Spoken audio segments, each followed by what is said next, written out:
This is Susan Bush for SGTV. Several years ago, we were working on a book about landscape painter Lockwood DeForest and had the pleasure of a lunch with the historian David Myrick. Myrick was born in 1918 and as a youngster studied art with DeForest, who had come to Santa Barbara in 1902.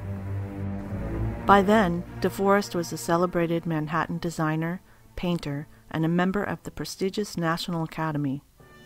After his first arrival in Santa Barbara, he traveled and painted some of the most picturesque places in California: Monterey, Carmel, and even the remote Palm Springs. In the decade between 1903 and 1913, he spent most winters in Santa Barbara, and then in 1913 he started construction on his home in Santa Barbara. In the same decade, he showed nearly 1,000 paintings in solo exhibitions in New York galleries.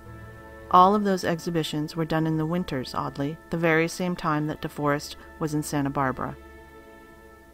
Myrick had very clear memories of his time with the artist. He lived around the corner from the DeForest Santa Barbara home, and his art lessons were taught in the artist's studio.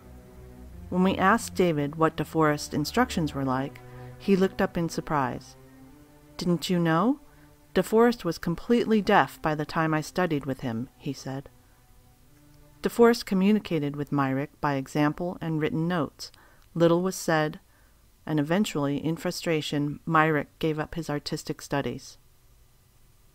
At lunch that day, it became apparent that DeForest may have departed Manhattan because it was impossible for him to communicate except through his paintings.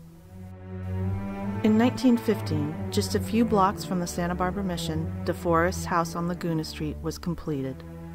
The rooftop lookout afforded unimpeded views across the growing town and a reaching view of the coastline down to Rincon Point and beyond. An incessant world traveler, privy to some of the most splendid spots in India, the Middle East, Asia, and Europe, DeForest chose Santa Barbara as his primary residence for the remainder of his life. Some of the paintings in this exhibition offer an historic vision of Santa Barbara, such as El Estero at flood from 1903. The inland waterway no longer exists in town as it was filled in to create more space for Santa Barbara's growing east side neighborhoods.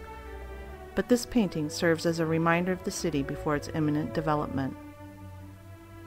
Castle Rock, a local landmark, was damaged in the 1925 earthquake and subsequently destroyed and removed to make room for the harbor.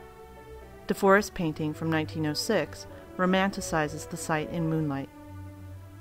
And of course, as every artist who comes to town still does, DeForest painted the Santa Barbara Mission, this one done in March of 1903. If there is an overriding sense in all of these views, it would be a sense of quiet, of peace, of solitude. It is not difficult to imagine DeForest on horseback, riding to these isolated venues to set his easel and paint. It is also very easy to understand that this is how a person dealing with the isolation of hearing problems could fully enjoy his talent without ever having to compromise his day with excuses. Clearly, this is DeForest's finest work.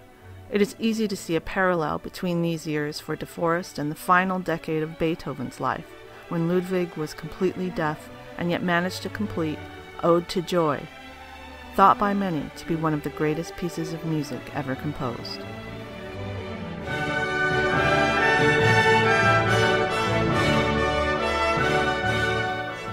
DeForest Santa Barbara will be on view from April 3rd through June 29th, 2014.